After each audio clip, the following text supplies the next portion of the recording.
This is TV Podcast Industries, and we're talking about The Bad Batch, Season 2, Episode 2, Ruins of War. So, what you're telling me is that you're rogue clones, running from the Empire's clones, who used to be the Republic's clones. Correct. You finally got it right.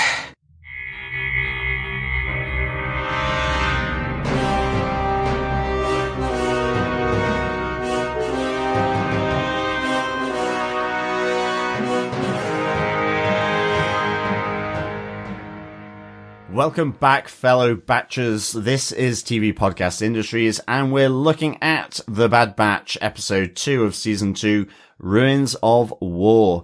I am one of your hosts, John. I'm one of your other hosts, Derek. And rounding out this trio of Batchers, I am Chris.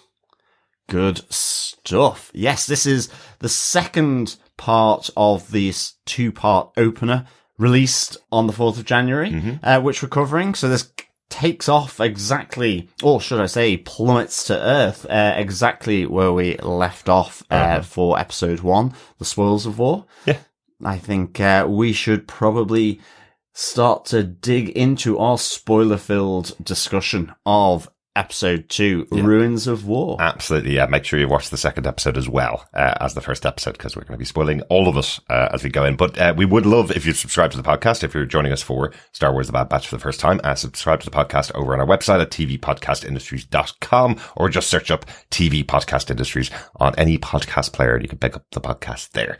We'd also love to hear your feedback about the episodes. We're recording these a little bit in advance, so we don't have the opportunity to get your feedback in, but we'd love to know your thoughts. You can email us to feedback at tvpodcastindustries.com, or pop over to our Facebook group at facebook.com/groups/TV Podcast Industries. Indeed, yes. Welcome, fellow Batchers, new and old. Yes. Let us get into the who, what, were, when, how, why, and but. Derek, what are some of the episode details? Well, executive producers for the show, of course, are Dave Filoni and Jennifer Corbett. This episode was written by Gina Laquita Monreal, the first episode of The Bad Batch that Gina has written, but she's written 29 episodes of NCIS, crazily enough. Yes, well, lots of experience there. Yeah. Really Military intrigue abound. There you Yes. go. There you go. Maybe that was the reason why she wanted to hop over to The Bad Batch and all of those clone troopers. Maybe that was it. The episode was directed by Nathaniel Villanova. Nathaniel has directed 6 episodes of The Bad Batch and directed an episode of Tales of the Jedi, the shorts that were out last year as well. So go check those out. There's a great story of Count Dooku in that Tales of the Jedi, and a great story of Ahsoka Tano as well. So check those out. Really quick to watch. I think it's all the episodes come in under 45 minutes, I think. Yeah, pretty much. In total. So about 5 minutes, 10 minutes for each of the episodes. So, well worth checking out. But John, do you want to tell us what they gave us with your synopsis for The Bad Batch, Episode 2 of Season 2, Ruins of War? Sure. As the container with Tech, Echo, and Omega hurtles to the ground, the reentry thrusters kick in just in time, landing the trio precariously on the side of a cliff. In the fall, Tech fractures his leg, and Omega and Echo have to leave behind the contents of Count Dooku's war chest to get him to safety. With the help of Romar Adell, a native of the planet Serenno, they hide out while waiting for the rest of the Bad Batch to recover them. As Wrecker and Hunter improvise a cannon to battle their way back to their ship, the Marauder, Omega makes another attempt to raid the war chest. She fails, but Romar convinces her that the cursed treasure won't make her happy, and the Bad Batch escapes Serenno empty-handed, but alive.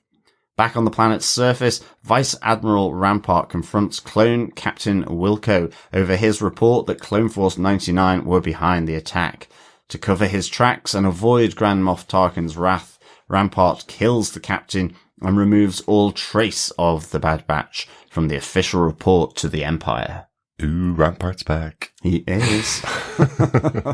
Rampart comes down the rampart. Yes. Hey! And poor Captain Wilco falls off the rampart as well. Yes, he does. Plunges off the rampart, indeed, to, well, he's probably dead, hopefully. I think he was probably dead from the first shot. Yes, before he hits the ground. Yes.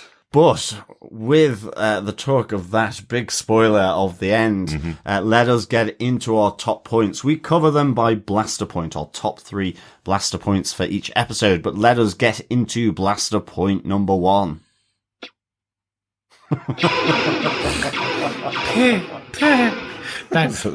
That noise comes to you from the not so blastery blaster. The pew Pew, pew, pew, pew, pew, pew. But Chris, would you like to take us away with blaster point number 1, Romar Adell and his assistants? Sure. This is actually quite a fun one. So we come plummeting to Earth, and essentially it's what I thought was going to be the MacGuffin of the episode. The actual old man in the forest who turns out to be something important at the end. But no, Romar Adell is just your average citizen who has been purged and plundered and cast out by the Empire due to his lord, the Count Dooku, his count, essentially being a Dark Jedi and dying, and they are paying the price. Yeah. He now lives in the forest as his city was bombarded. He holds no like or love for the Empire, but he does feel that the Batch are just as bad. They're there to take the spoils of war, the ruin that has come from it. And when they try and push back and very much kind of talk, no, this is why we're doing it. He's like, but it's not yours to take. It was before it was the Empire's, it was ours. Exactly. Yeah. Which again is that kind of fun, the deep level stuff that we always talk about nearly every episode, or I talk about every episode, which is, on a surface level, kids show, very kind of above kind of straight shooting. But once you kind of scratch slightly on the surface, you're like, oh yeah, well, like, actually, yeah, Dooku would have strip mined his own planet first. Before going to the next one. Yeah, absolutely. I really enjoyed this because I think, in a lot of Bad Batch episodes and even with the Clone Wars, there's always that notion of the allegiance of that planet to their ruler or leader. And, you kind of go into this thinking that Romar would be sympathetic to Dooku. There's also the assumption from the Bad Batch that this massive war chest that he has was taken from foreign worlds that he had conquered on behalf of the Trade Alliance in terms of his cover, and bringing them back to his home world. But yeah, as you said, Chris, like Romar says, well, Dooku took from his own people as well, not just from foreign worlds. So that's suddenly you realize that it's, this complexity of the population, that he's certainly no fan of Dooku, and he believes this whole treasure chest to be ultimately cursed, and they shouldn't be going after it. So I thought that was a nice, I thought that was a really nice touch, as well as, him, like you say, is this the red herring? Is he some kind of loyalist, or, would he hand them over to the Empire?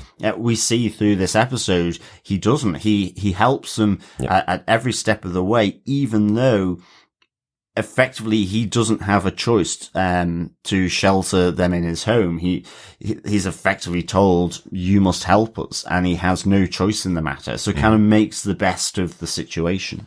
Yeah, absolutely. I kind of liked his line about being, did he call himself Sarah Louise? Was that the name he calls the people of the planet? So he's kind of saying, yes, Dooku was the leader, but before that, we were our own planet. We didn't, we weren't always of the same belief. We weren't always followers of Dooku. We were our own people beforehand, and that's who I am. So I thought that was a really good discussion. As you say, Chris, there's little moments with people throughout the galaxy and their impact on them individually is things that you would, the corners of this galaxy that you wouldn't have seen in previous shows and movies. So it's what they do very well here. Yeah, no, agreed.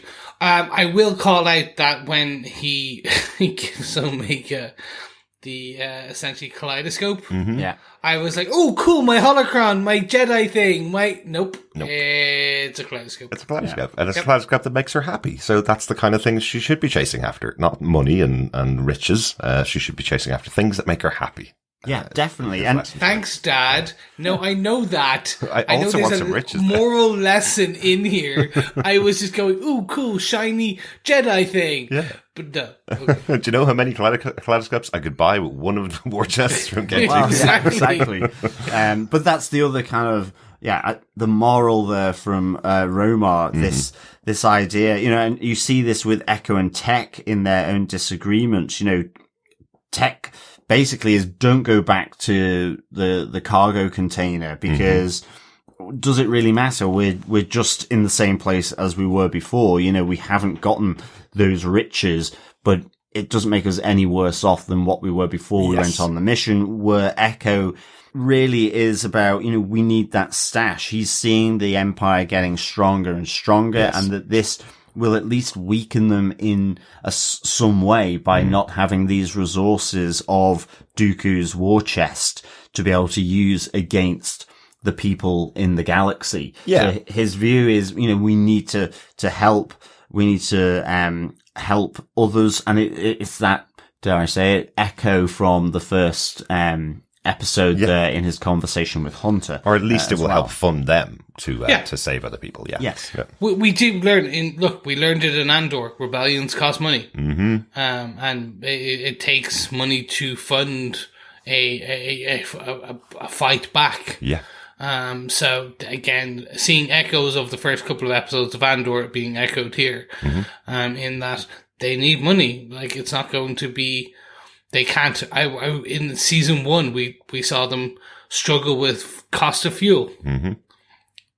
Like, it's the same thing. Yeah. So I'm hoping again that this was not maybe in the beginning of episode 3, we're going to see one of them go, oh, but I did find this diamond I managed to put in my pocket. So we at least have something from all these problems. Yeah. Yeah. And I mentioned last episode about Omega taking something from each of her father's uncles. And here we see that Omega's taken Echo's tenacity and wanting to go back and get that war chest, because she's the one that wants to go back to the container. She, while everybody's asleep, she steals out in the night to go and climb into the war chest and prove her worth almost. And she's so fixated on that because of that conversation she overheard in episode 1 with Hunter, where basically by them taking her, they now have a life on the run, effectively, is what she believes. And that's why she feels she has to go out on her own mission, to get the war chest they failed to get. So, putting herself once again,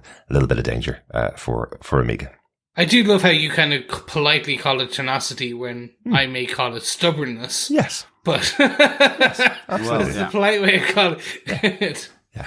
But also the container is in that precarious position. There are Imperial speeders arriving, but on the basis of, the coordination from the lead, clone trooper here.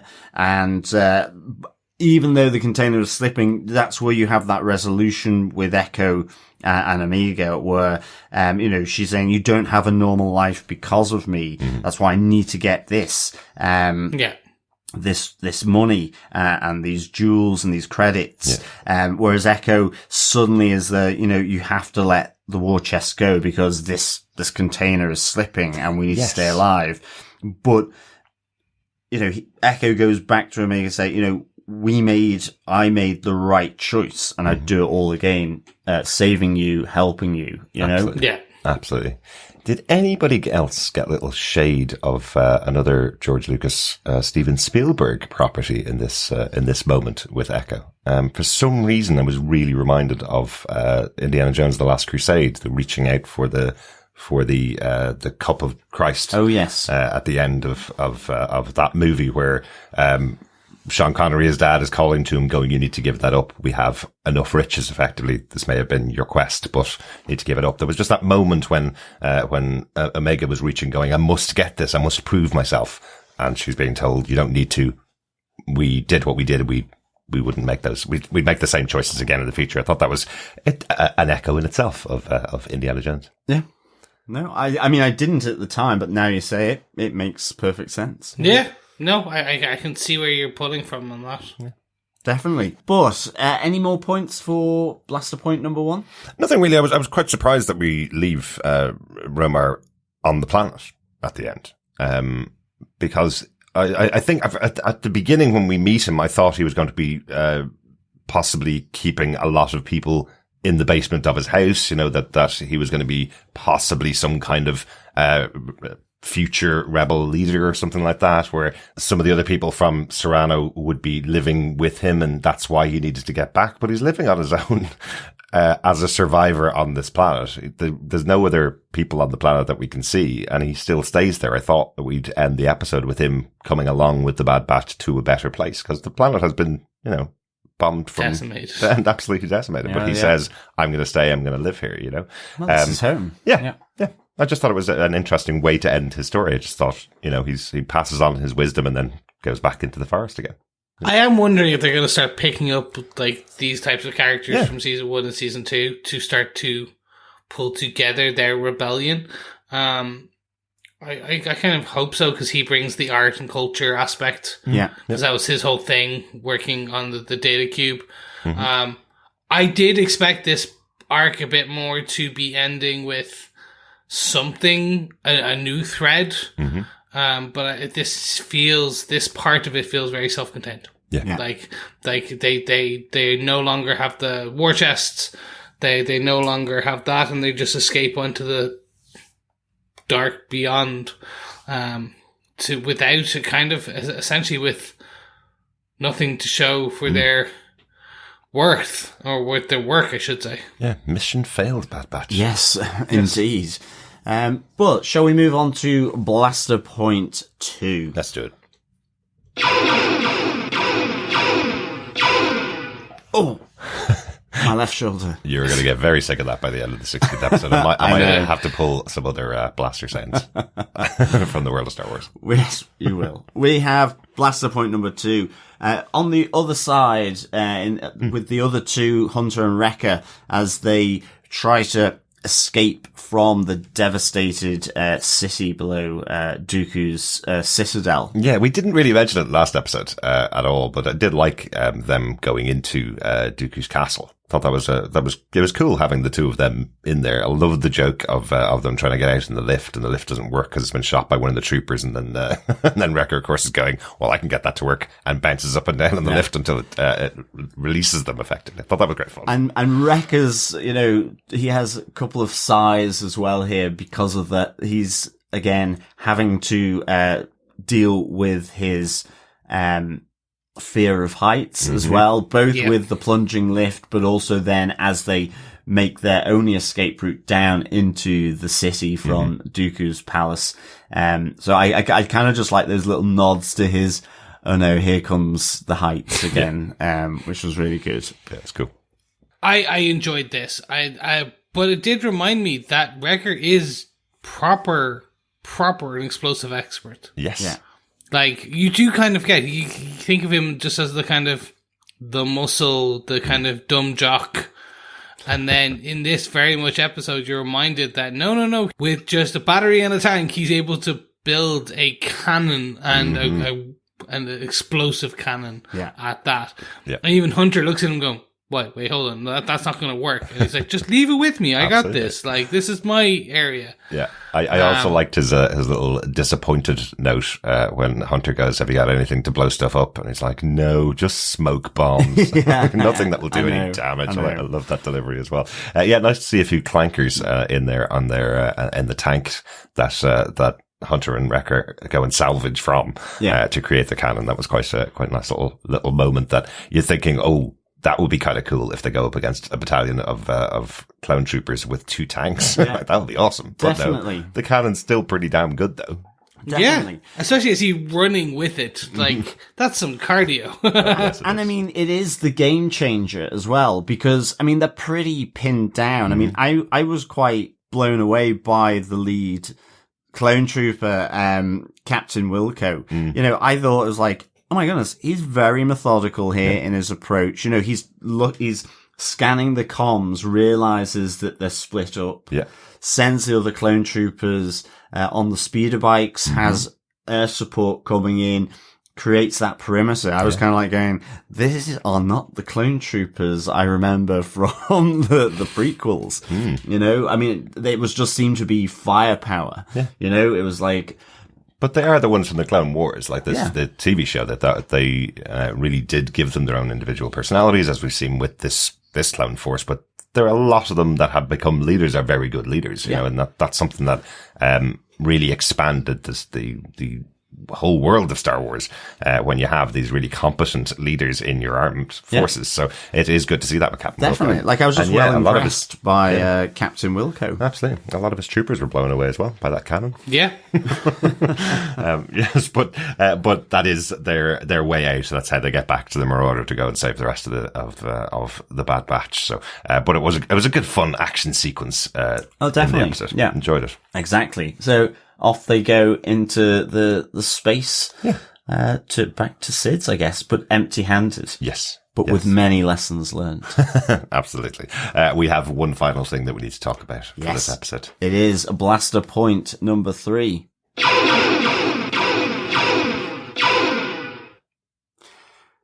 It is kind of what we briefly talked about at the start. It's Vice Admiral Rampart. Yeah. Yes. I swear when I'm seeing his title come up at the end of the episode that his title is getting either extended or changed each time I'm seeing him. I'm sure he was an admiral and a captain and commander last season and has been going on. But I can't remember, was he Vice Admiral by the end of last season? I think he was. I think he was, because I remember us having the same discussions last time I'm about so repetitive. Exactly. No. Just like, what is he? Because I think he was moving up the chain of command in the Empire, and he was the second in command. You know, Governor Tarkin's right hand man. So, this was really good to see him back here. Absolutely. And you mentioned Governor Tarkin here. He is called Grand Moff Tarkin. Yes. So he's also moved up the ranks, and I guess we see how these people do it, right? Nothing is going to stand in the way of Rampart at all. No. I've heard you have a report here that Clone Force 99 were involved in this attack. That can't be possible. Well, it is. It's confirmed. Well, no. When I say it can't be possible, I'm going to have to kill you and change your report. Good one, Rampart. Yeah, exactly. No, this was really dark, you know, falsify the mission report to exclude all reference to Clone Force 99 from the very capable Captain Wilco, who will be sadly missed by the armies of the Republic, as he basically gets a laser blast, I'm guessing pretty much close to the head, really.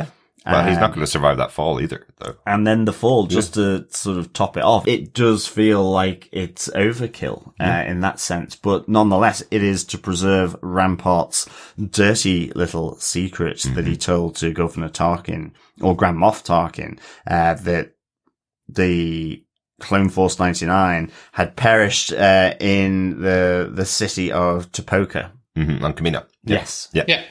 So, which is where we left off last season. So, we don't really know how much time has passed since last season to this season. Amiga has much longer hair, so I presume a bit of time has passed between the two seasons. Yeah, I'd say some. Yeah, some. Yeah. And I mean, certainly it seems their missions, Hunter's trying to stay off the Empire's radar. I'm guessing because of that, then Vice Admiral Rampart's lie around Topoka is seemingly borne out here.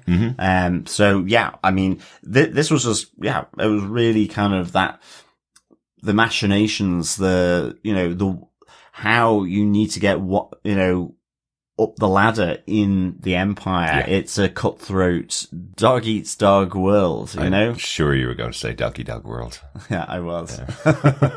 Close.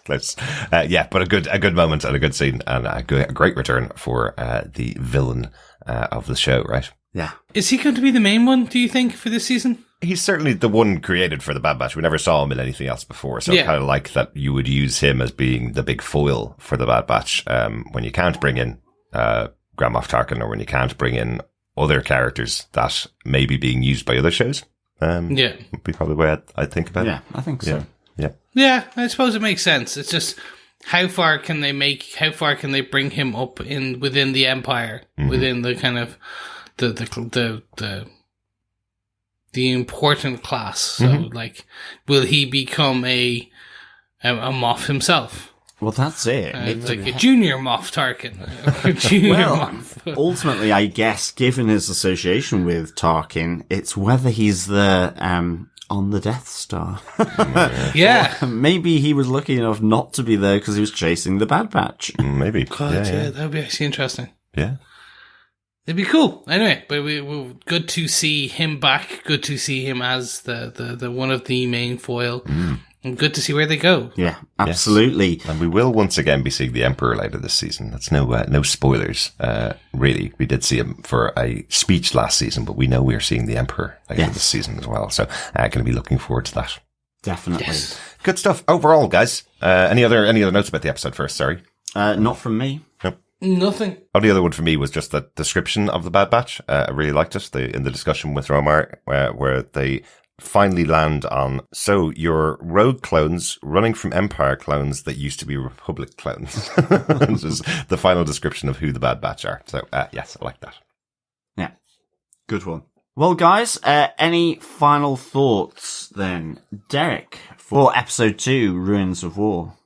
Yeah, I really like this one. I can see why they're released both at the same day. As a 2-part kick-off. There's 3 of these in the season. There's this 2-part, then we'll get another 2-part at the start of February, and then the final episode is 15 and 16 is going to be another 2-part. But from now on, it'll be weekly episodes. But this made sense, having that first episode ending with a container falling out of the sky. We've got no breaks, and then jumping straight into the second episode. An interesting story with Romar, as you mentioned, John. That idea of him being this. What's the impact on the people of a planet like Serenno, and being that story being told through him. As I said, I'm kind of hoping that he was going to be leaving the planet with them at the end of the episode. I would like to see a bit more. Maybe we'll see him again in the future, but I did enjoy it though. Good stuff. Chris, what about yourself? Yeah, very much similar. I see why they put it together. Personally, I just want a few more threads.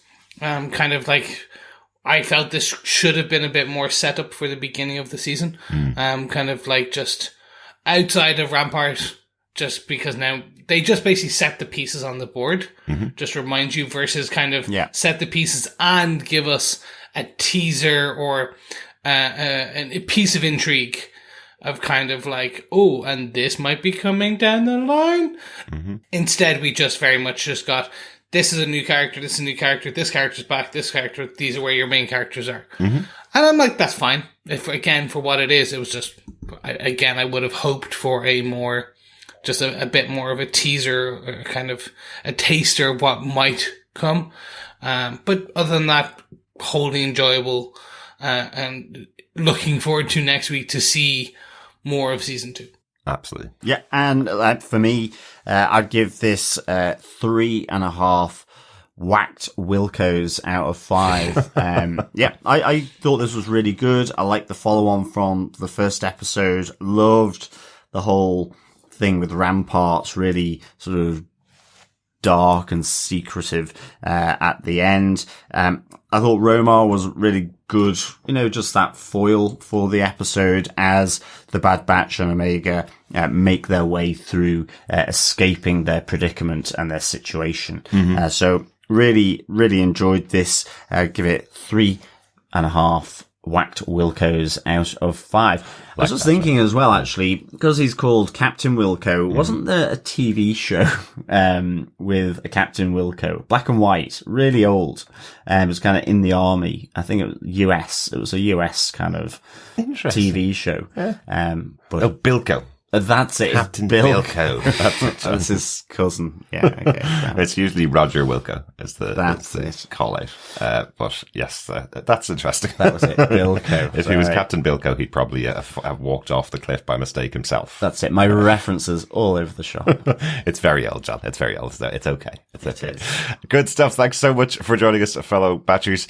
We will be back next week with our chat about Star Wars The Bad Batch Season 2, Episode 3, The Solitary Clone, on January 11th. And if you've enjoyed what you heard on these last 2 episodes, make sure you head on over to tvpodcastindustries.com to like, subscribe, share, hit us up on all the main places. Make sure if you're really enjoying it, give us a kind of review. 5 stars is always appreciated. And if you really enjoyed what you hear and you want to support us on our journey for the rest of season 2 of The Bad Batch, why not head on over to patreon.com/tvpodcastindustries, where you can support us for any ongoing monthly amount. Don't have that? Don't worry. Why not buy us a coffee to keep our editor-in-chief caffeinated as he toils away the wee hours of bad batching this bad episode of recordings? Because we make some mistakes, we tell you that. But you don't hear them because he is caffeinated and he is toiling away the editing time. So why not buy us a coffee at buymeacoffee.com/tvpi? Ain't got that? Don't worry. Why not just share the podcast? Because we adore when you share the podcast, because sharing the podcast is what, gentlemen? It is sharing the love. Yes, it is. Excellent stuff. Absolutely. Thanks so much for joining us. Talk to you again next time. Yeah, thank you so much, fellow Batchers. Until next time, keep watching, keep listening, and keep being bad. Bye. Bye. Bye.